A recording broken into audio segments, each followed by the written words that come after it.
Okay, so we are firmly going down because I think it's pretty clear to me. I'd be willing to make the bet that the media is on the side of vaccine mandates. Okay, they want the top-down control and the sense of theoretical safety that a vaccine mandate gives them in their own little bubble. And so that's why I think they support this. And I think, blowing up Ivermectin was kind of a method of many that they've undertaken to do that, whether we believe in vaccine mandates or not. But now it's coming. It's coming in the LA school district. It's, Biden is trying to push this thing through the BLS. This is going to be a very, very big deal. By the way, another insane statistic, just sorry to interrupt, I saw this today. I forgot, someone we know tweeted this.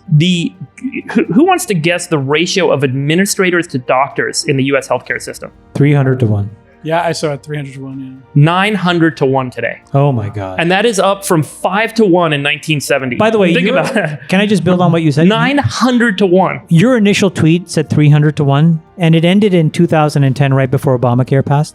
So from 300 to 900 was all Obamacare. Yeah, regulatory catch-up. Sachs is shaking his head. Which, by the way, nothing against Obamacare, because I think, coming as a Canadian, I actually believe in subsidized healthcare, and I think the principle of Obamacare was great, but there was one fatal flaw, which is it basically said, okay, you know what? You're capped at the following margin. And the minute that people said, wait a minute, I can only have a 20% gross margin, what do? You just jack up the prices to basically jack up revenue. Because if you can only take 20%, you're going to take 20% of a bigger number than a smaller number. And so it completely burned the incentives for any healthcare company in the United States to do anything other than just basically walk prices up. And it's funny because if you look at the stock prices of these companies, you would have made more money being long United Healthcare than you would have been owning Facebook, Google, any of these other tech companies in the last decade. Crazy stat. When Afghanistan happened, we spent $2 trillion, 2,500 American casualties, 40,000 wounded. And what have we gotten out of it? The Chinese are about to take up residence in Bagram, in our splendid Air Force base. And the Taliban are one of the best equipped armies in the world. That's basically what our $2 trillion got us. And China's going to build a superhighway. Right. By the way, and they're going to extract all did you see the thing where the Taliban were flying around in our helicopters? How did they learn to fly our helicopters? No, it was fake apparently. Yeah, it was fake news. Fake news. Oh, fake God. news. Don't spread it. Don't spread they do have more I Black had fake Hawks moral now. outrage then. Apparently the helicopters that were left behind are non-functional, so let's just clear that up. That's not true. Yeah. They have more Black Hawks than any other army in the world except for us. Haven't you seen all the photos of them? They're all decked out in our uniforms. It's incredible. Really? Yeah. Oh, yeah. They got our night vision goggles and the whole photos thing. on the internet. No. There was reporting itemizing the inventory, the cache of weapons we left behind. It was gigantic. All right, let's It's a get to the question huge now. problem. The good news, bad news. Okay, so that's the bad news. That's what $2 trillion of government spending got us. The good news is I went back and I looked at how much money has been invested in the venture capital space over that same 20-year period that we were in Afghanistan. Yeah. And it roughly tallied up to about $2 trillion. I didn't know that, actually. I added up the Coincidence. chart. And most of it was in the last 5 years because there's actually been a huge acceleration in the amount of money coming into VC over the last several years, the SoftBanks, the Tigers, and so that you've had these Late stage funds. the mega late stage funds. So the truth is, for really way less than I'd say $1 trillion of early stage, like true venture money, we've been able to create the entire technology ecosystem as we see it today. I mean, not entire. I guess go back 20 years. There's 5 years in the late 90s.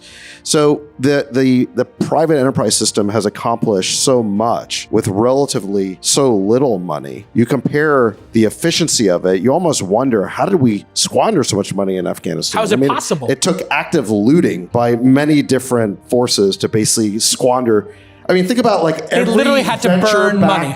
Every venture-backed company Google, at every Facebook, stage Tesla, in the last 20 years, Uber, Airbnb. that's how much money we spent in Afghanistan. I mean, how much of that money went to line the pockets of private contractors and, warlords we were paying off? I mean, it was a giant kleptocracy, okay? The CCP is now moving to break up Alipay's business. This is after Jack Ma went on a holiday to learn how to oil paint. Thoughts, Chamath? Well, I think this is sort of like one other step in what we've been talking about for a while, which is that China is basically becoming a completely vertically integrated government where the public and private sector has no real clear delineation. And I think that that actually has a lot of implications to us because they export an enormous amount of technology and building blocks to us, and we have no recourse if those guys either change their mind. And this is sort of what pulls us into this next very complicated phase of geopolitics, because, for example, if they decide to cut us off, they will invade Taiwan. I've said this before, but I think that they will. And we will have no choice except to deploy troops into Taiwan. Because in the absence of the silicon that we need from TSMC and a couple of other manufacturers there, we have zero capability here. This is why you see Intel, for any second, when you guys hear an Intel press release that says they're investing $90 billion, do you not think, where does Intel come up with $90 billion? Right? This is a pull through from US government because it allows us to start to rebuild an enormous amount of critical infrastructure that we've left to other people. So, China is systematically decomposing and basically destabilizing all the China internet companies. They're going to control and inbound all of the critical resources. And we're going to have these really hard conversations unless this is, again, why I go back to, I don't believe what you said. Entrepreneurs are not enough of the solution. We need the government to step in with intelligence, not with anything other than that. They don't need laws necessarily. They just need to understand the problem. And then or get out of the way in some cases. Or step in and, for example, allow the regulatory capture to be disrupted. But they won't do it because special interests, and by the way, special interests, what do they spend? If you try to donate to a fucking congressman $4,000, $2,500, these people aren't spending $80 million to defend an $80 billion business. They're spending $80,000. And that's why we can't have progress.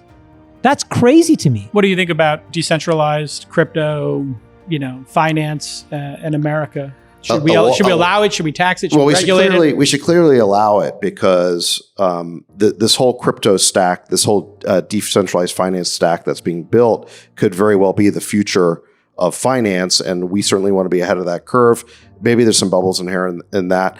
But I think what's really interesting, there's certainly a lot of really smart engineers, coders, entrepreneurs who are going to that area. And so I think it'd be a mistake just to discount it. I think we want America to be on the forefront of that technology wave, just like every other technology wave. I'll make a prediction. My prediction is in the next 20 years, the DeFi movement will catalyze a movement against the open internet. And it is because state actors will compete with private actors for this battle between centralized, institutional, state-based control systems. Like, I want to have a know your customer if you want to buy crypto in the US, versus all of these offshore places where I can go and sign up, get a bunch of money and trade forever and never pay the IRS a cent and live my life in the ether. And the open internet will start to get threatened. We've seen this in the past where proxy servers and DNS servers got, requests from the DOJ and takedown notices. And if that starts to happen, where all the servers and all the fiber lines that are running in and out of the US and elsewhere start to get kind of tackled, like China has a closed internet, you could start to see this become a really ugly battle that starts to play out. And I think we're not too far. I don't know if you guys agree, but I think the open internet is kind of going to be the great battleground to resolve this. Well, and the original battle was over information, and now it's over money and the dollar. Well, I think there's a really interesting point there, which is, I remember the late 90s, early 2000s, where the big technology investing wave was all about connecting people and goods into seamless global networks. And that's where all the investment went. Today, and behind that was sort of this utopian idea that the internet was going to break down barriers and tribalism and remove geographic borders and create a single connected world. Well, what exactly is the bet on crypto today? It's a bet that fiat currencies are going to collapse and deteriorate, be undermined by money printing. The US dollar will stop being the world's reserve currency, most likely. That individuals need to be protected against the rise of the authoritarian state. These are the big themes of crypto. And if you think of major technology investing waves as essentially a prediction market on what smart people think the future is going to look like, it's pretty scary that we're going from a utopian technology investing wave to a very dystopian technology investing wave. It destroys capitalism. If you think about what capitalism is, it's not just a return on investment, but it's the tonnage of dollars, right? So anyone who's a big investor here, I'll pick out Jan because he's done an incredible job. you're putting more and more dollars in for more and more dollars out. That's the pressure, Brad. These guys are under enormous pressure to get tonnage of dollars through the system in a productive way. And so, these guys are at the forefront. But when you look at, most of the projects on Solana, they're seeded with a few $1 million. And these are 60, $80 billion market cap projects. And so I don't know how capitalism survives in that world, number one. Number two, governance goes completely out the window because you're essentially replacing a set of norms that we've all agreed to about what a company is. It's an LLC or it's a C Corp that is incorporated with laws. There is recourse for you. You can go to these places and sue them. Now it's a DAO. It's a bunch of rules written in a blockchain. Here's how it all works. Here's how I make my HR decisions. Here's this, here's that, here's the other thing. And then you basically decompose everything into a service where it's recursive. You cannot build with me unless you make yourself buildable to others. Okay. So when you add all these three things together, I think to me, it's the most incredibly positively disruptive force I have seen. I think it will destroy wealth. I frankly couldn't give a fuck. And I think it's better for the world.